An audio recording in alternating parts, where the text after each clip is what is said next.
meditar agora em silêncio as leituras proclamadas para nós. Todas as leituras, todas as missas, todas são iguais, mas sempre a palavra de Deus, ela vem muitas vezes para nos orientar, chamar a nossa atenção, nos dar vida nova, apontar os nossos defeitos e apontar o caminho que devemos traçar, que devemos trilhar, que devemos caminhar. Chegamos ao 4º domingo da Quaresma, bem próximo da Semana Santa. Aqui na primeira leitura, a gente vê que os israelitas, eles chegaram à terra prometida, como é do nosso conhecimento. E eles foram chefiados por Josué e celebram de fato a Páscoa em agradecimento e louvor a Javé. Javé é Deus. E foi mais uma das promessas que Deus fizera a Abraão e cumprira. Meus irmãos, o texto aqui lembra que o maná que veio até Moisés no deserto, naquele momento que ele levava o povo sofrido que tinha tirado das garras de Faraó, esse maná, até então alimento desse povo, parou de cair. Povo faminto, brigando contra Moisés, que estava fazendo bem, que foi tirar eles lá das garras do sofrimento de Faraó. E Moisés, no caminho da terra prometida, havia agora os frutos da terra de Canaã e que chegaram. Naquele momento mais difícil, Deus não desampara ninguém. O quanto Deus é bom, Ele nos vê do sofrimento, sempre manda um mestre, um doutor de conhecimento, um missionário corajoso para nos tirar do sofrimento, não é? Então, esse texto aqui vai nos mostrar a bondade de Deus para com a humanidade. Deus não castiga ninguém, como é costume ouvir pessoas dizendo: ah, Deus castiga. Ah, Deus, se Deus me ouvisse, eu não estaria sofrendo, eu não estaria padecendo, eu não estaria doente, eu não estaria assim. Meu irmão, minha irmã, Deus não abandona, não. Quando você pensa que Ele está distante, Ele está juntinho de você. Deus não é carrasco, Deus não é perseguidor, destruidor. Deus é construtor, Ele é universal, ama. Se olhar a quem? Não ama o pecado nosso, mas ama o pecador. A gente vê aqui na primeira leitura a sua bondade para com aqueles que estavam sofrendo.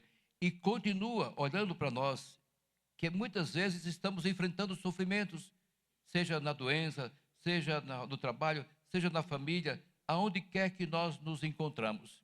Deus ali está presente.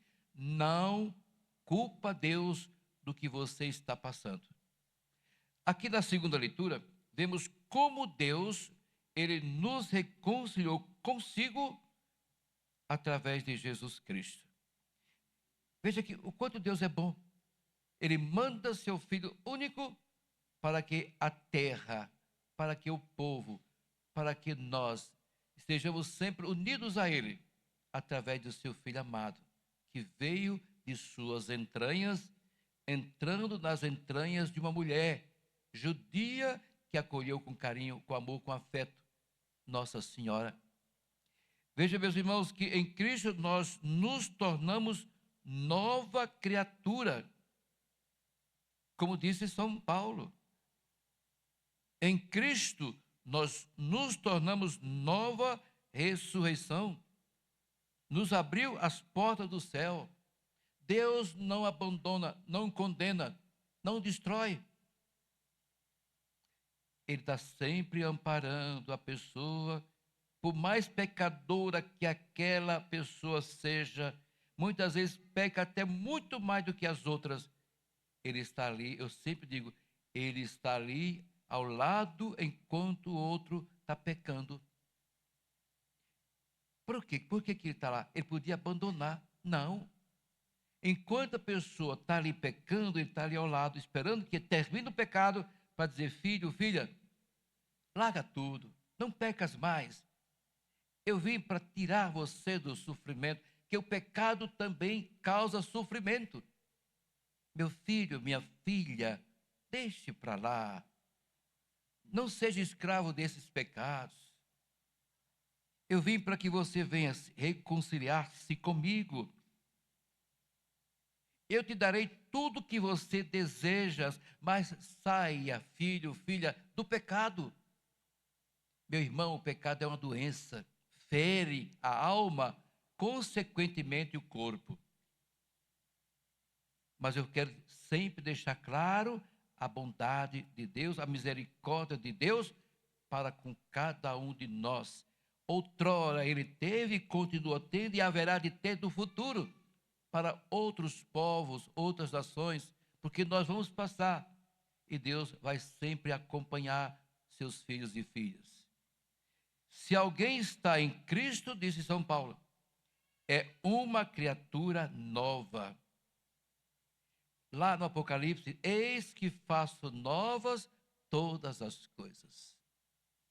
Quando você muda, deixa de pecar, quando você deixa de ser a pessoa cruel, difícil, complicada, e passa a ser de Deus, ele te faz novo, nova.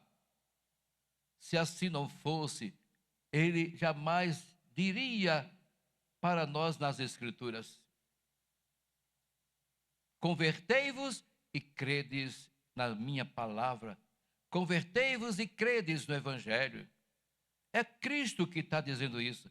Convertei-vos, saiam do pecado, dos pecados que muitas vezes crucificam vocês. Não se deixe ser conduzido, escravizado pelo mal, mas abra-se para o bem.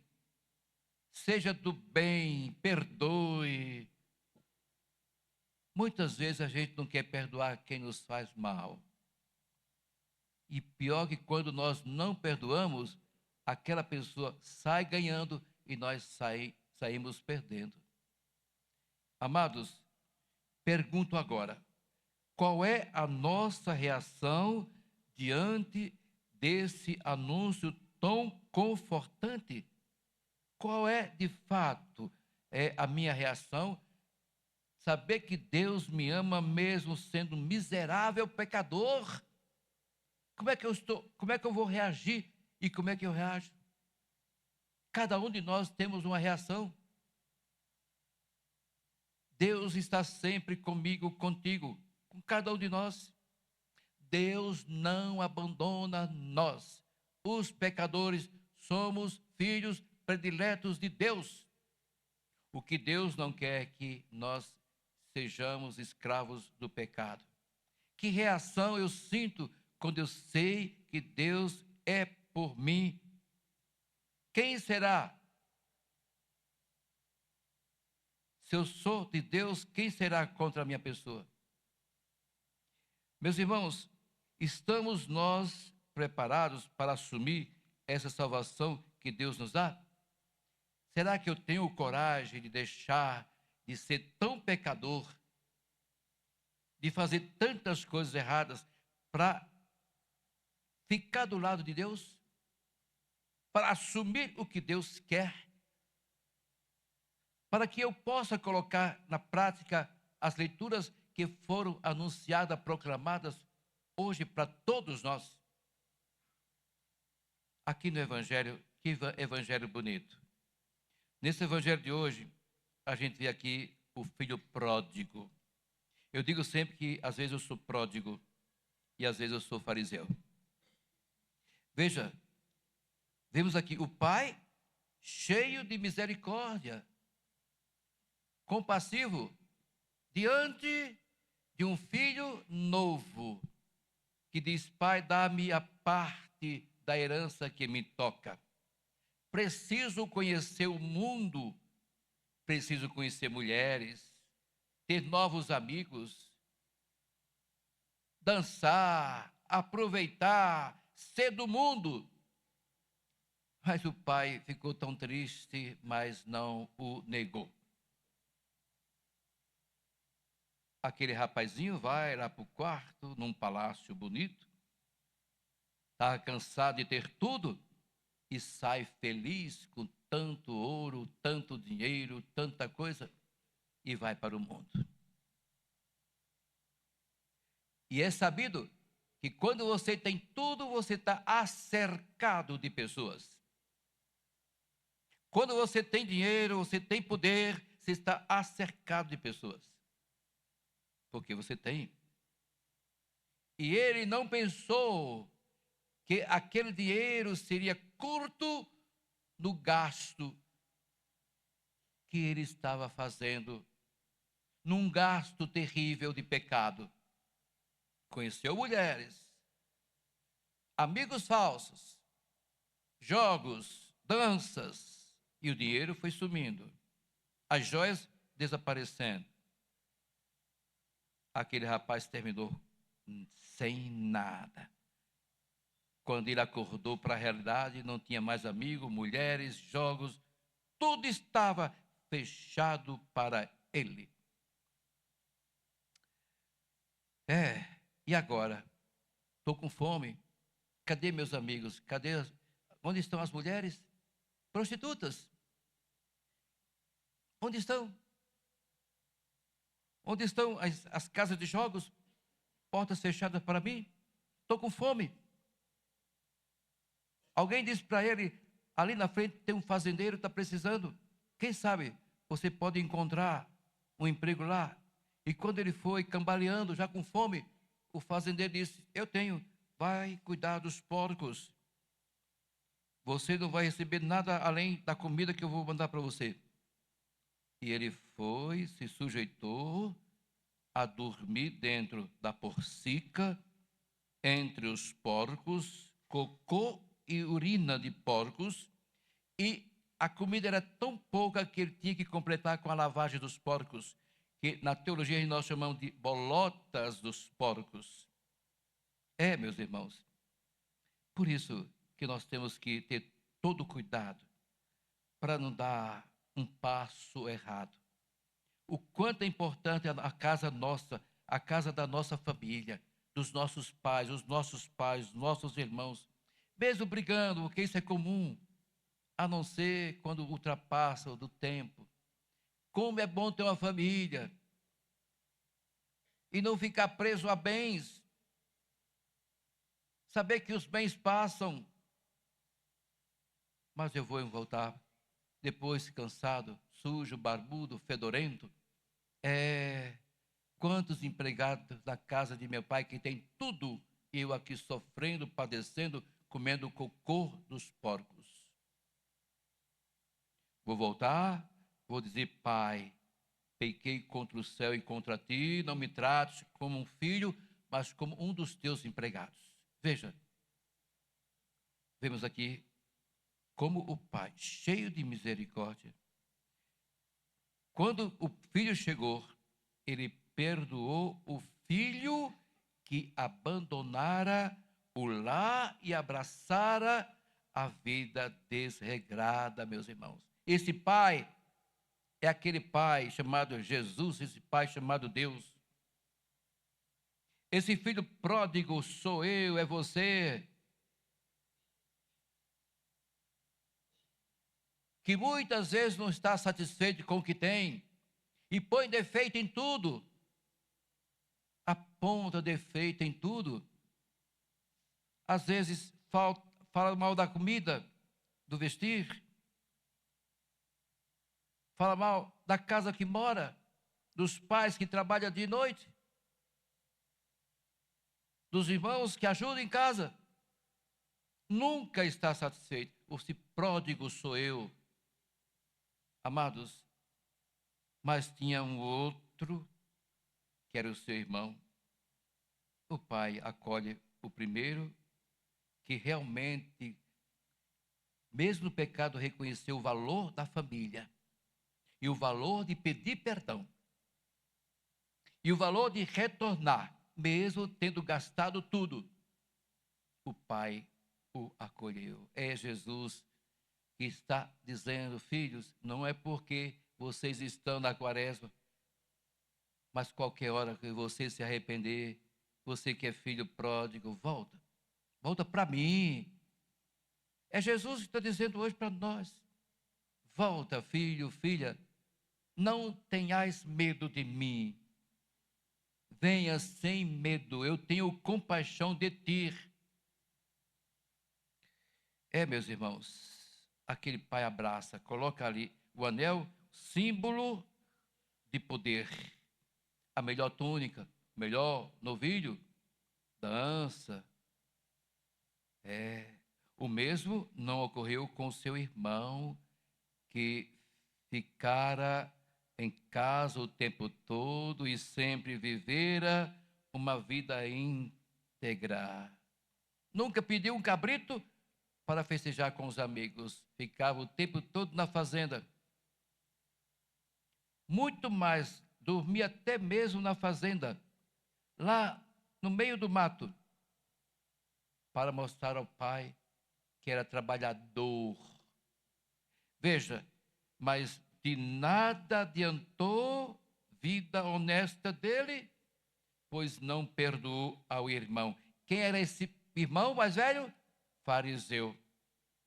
O fariseu, aquele que trabalha, quer mostrar serviço, mas não perdoa, não acolhe, não reconhece o outro que caiu, que precisa. Chamamos de farisaico. É aquele que vem à frente do altar, bate no peito e diz: rendo-te graças, porque não sou como os outros homens pecadores, tampouco como aquele que está lá na porta. É um mentiroso. Não chego atrasado na missa, dou meu dízimo, dou minha oferta. Mas o fariseu não tem, de fato, dentro dele amor. Deus não quer saber de bens materiais. Ele quer saber de nós, os bens espirituais. Deus não está atrás de nada que nós possuímos, Ele está atrás do possuir o bem. Isto é que faz a pessoa chegar até Ele. Isso é grave diante de Deus, ou seja, o fato de não perdoarmos uns aos outros. Eu sei que é difícil perdoar, mas o fato é que eu não posso ficar no difícil. Eu vou fazer tentativa, no exame de consciência, eu tenho que perdoar. É grave. Eu não posso receber nosso Senhor com o coração sujo, totalmente apodrecido, cheio de tanta coisa errada, principalmente o mal, que nós muitas vezes acolhemos. O mal, ele é de fato destruidor. Veja que no Pai Nosso pedimos a Deus que só perdoe os nossos pecados se estivermos perdoando aos irmãos. Perdoai-os, né? Pai nosso que estais no céu, santificado seja o vosso nome. Venha a nós o vosso reino. Seja feita a vossa vontade, assim na terra como no céu. O pão nosso de cada dia nos dai hoje.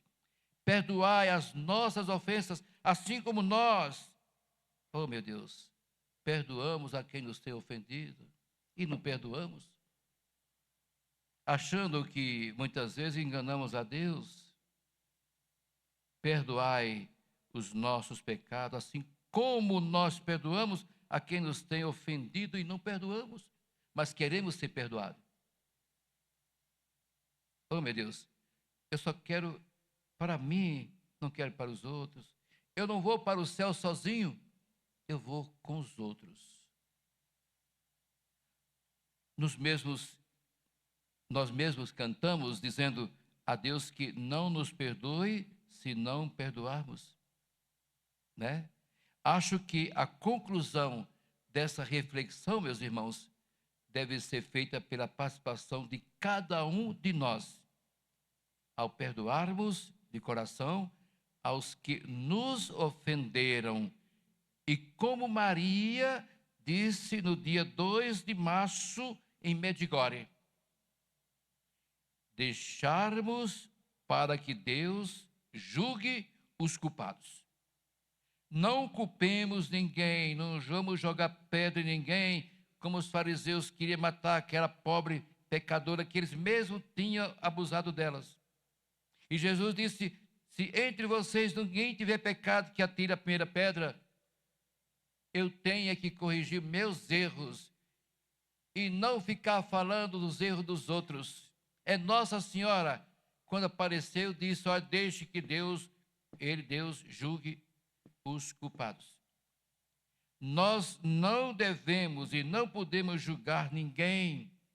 Só Deus é capaz de fazer o seu julgamento certo, correto.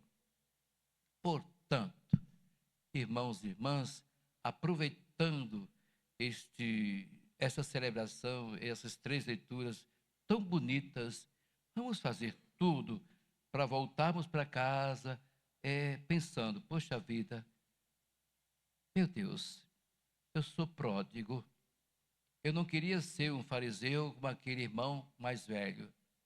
Dá-me condições, Senhor, para que eu possa mudar minha vida, para que eu possa ser outra pessoa, para que eu não venha cair na tentação de ser um fariseu entre tantos irmãos. Amém.